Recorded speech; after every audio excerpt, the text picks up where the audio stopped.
state that I have no beneficial interest in the said company, and neither am I affiliated in any way to the directors and shareholders of the said company. I would also like to state that I'm not a director or a shareholder of the company and do not know its shareholders or its directors. I do not sit in a tendering committee. I am not the accounting officer of the Office of the Deputy President. I have also not had any complaints against the manner in which the company undertook the work.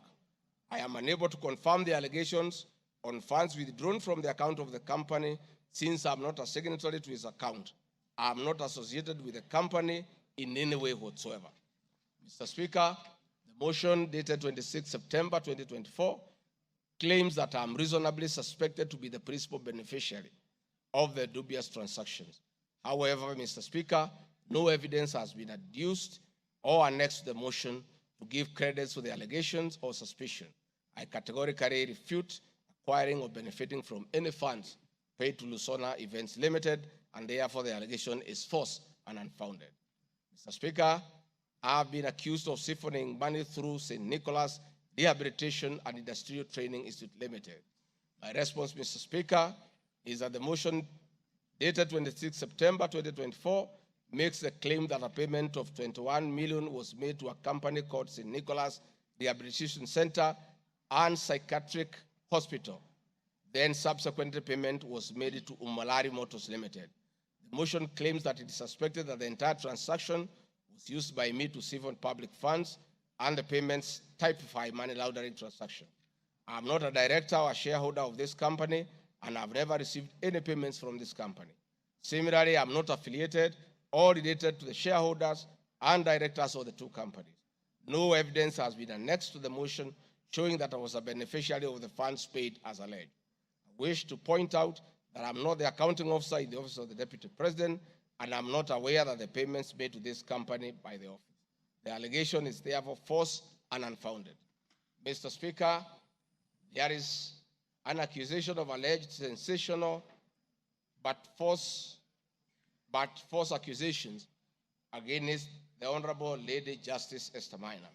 My response, Mr. Speaker, it is alleged in the special notice motion on ground 4 on page 14 at a gross violation of the Constitution that I publicly attacked the Honorable Lady Justice Esther Minor and forcefully threatened to bring action against her. First, Article 160, Sub-Article 5 of the Constitution provides that the judge cannot be found liable in a court of law for actions taken in good faith in lawful performance of their work. This provision is not a bar on freedom of expression guaranteed at Article 33 of the Constitution, nor a bar of the right to seek redress for legal wrongs simply because a wrong is committed by a judge. They exit multiple legal fora in which to take action against a judge for any actions that are not lawful. My statements were protected speech consequent to a decision by the learned judge in a matter involving my personal assets, which I disagreed with and found to be wholly unfair. The matter having been concluded at that stage, my criticism of the decision was not sub judice, nor in any manner prohibited by law. While I respected the ruling of the learned judge, I was in absolute disagreement with it. Contrary to the assertions in the special motion, I did not falsely threaten to bring action against the learned judge. I took actual legal action available to every citizen of Kenya under Article 160B, subsection 2 of the Constitution, which allows any person to petition the Judicial Service Commission for removal of any judge and filed a legal complaint before the Judicial Service Commission, JSC, in March 2024. The complaint being live before JSC, discussion of the conduct of the learned judge in the said manner here would be sub judice. A copy of the complaint is annexed herewith and marked Annexure RG 24.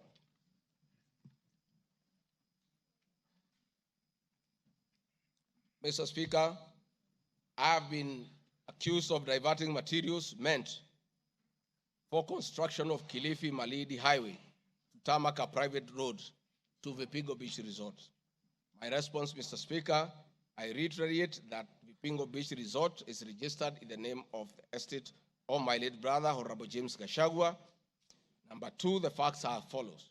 King Charles III visited Kenya between 30th October 2023 and 30th November 2024. During his state visit, one of the designated places where King Charles III was to visit was Kuruitu Marine Conservancy, which shares a road with Vipingo Beach Resort. I have annexed a copy of the program for the state visit to Kenya by King Charles III, marked as Annex RG 25, which at page 13 on items 63 and 64 shows his departure and arrival at Kuruitu Marine Conservancy. There are several media reports confirming the visit by King Charles III to Kuruitu Marine Conservancy. I have annexed extracts of the media reports by the Star newspaper dated 7 November and by African News marked as Annexure RG 26. My understanding is that the road to Kuruitu Marine Conservancy was upgraded in respect of this visit, which also to benefit the local community, including amenities like Sheriani Secondary School, Sheriani Primary School, a mosque, and a public market as part of the corporate social responsibility. I wish to point out that the alleged road, that is Takaungu Sheriani Vipingo, is a public road and not a private road leading to any property associated with the Deputy President, but a public road. Mr. Speaker, I've been accused of undermining the President and the Cabinet by allegedly making contradictory public statements from the position taken by Cabinet regarding the evacuation of the people residing along the Nairobi River.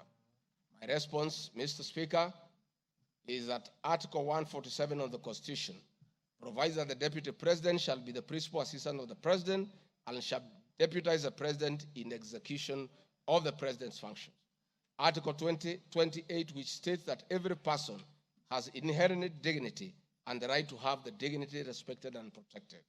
Article 29C, Mr. Speaker, states that every person has the right to freedom and security of the person, which includes the right not to be subjected to any form of violence from either public or private sources. Section 15G1 of the Land Act states that notwithstanding any provisions to the contrary in this act or in any other written law, all eviction shall be carried out in a strict accordance with the following procedures. Be preceded by proper identification of this taking part in eviction or demolitions. Be preceded by the presentation of formal authorizations for action. C, where groups of people are involved, government officials or their representatives be present during an eviction. D, be carried out in a manner that respects the dignity, right to life and security of those affected. E, include special measures to ensure effective protection to groups of people who are vulnerable, such as women, children, the elderly, and persons with disabilities, including special measures to ensure that there is no arbitrary deprivation of property or possessions as a result of the eviction.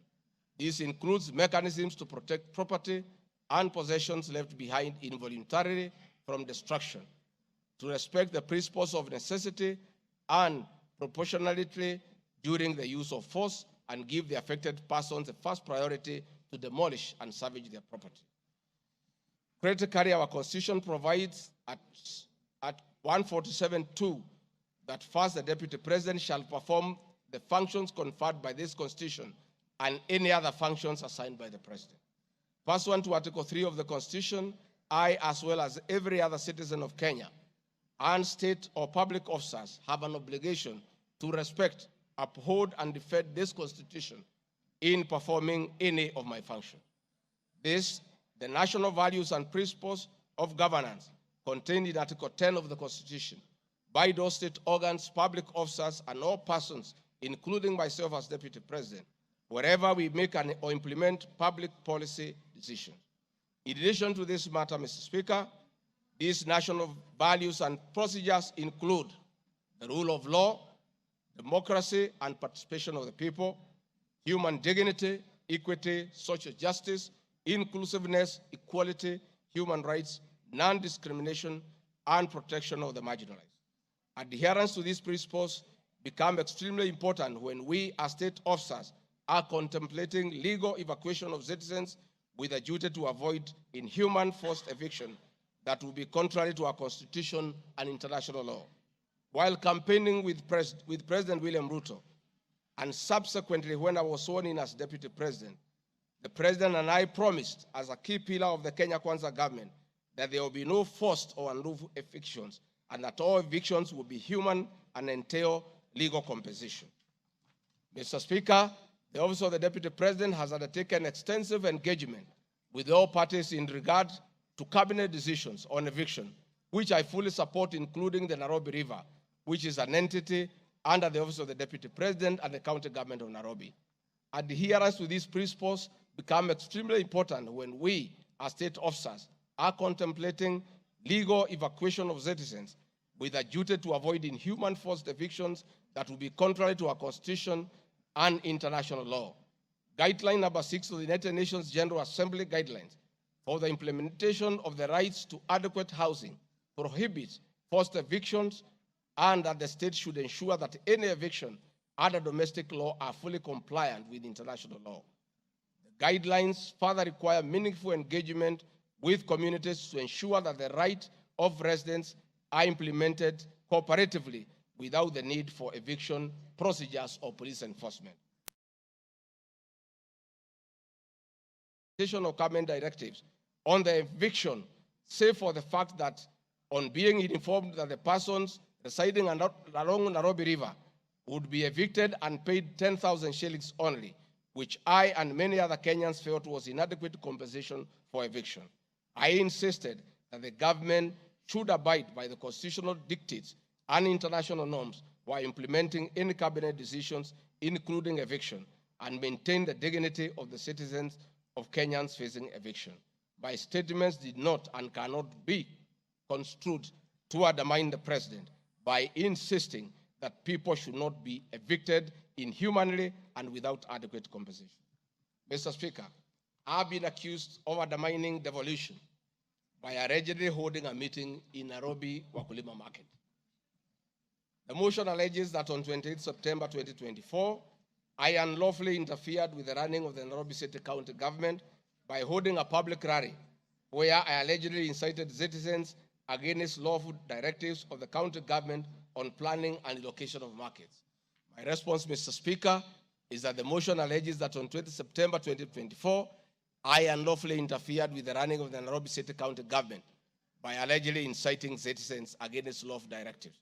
Article 6(2) of the Constitution provides that the government at national and county levels are distinct and interdependent and shall conduct their mutual relations on the basis of consultation and cooperation.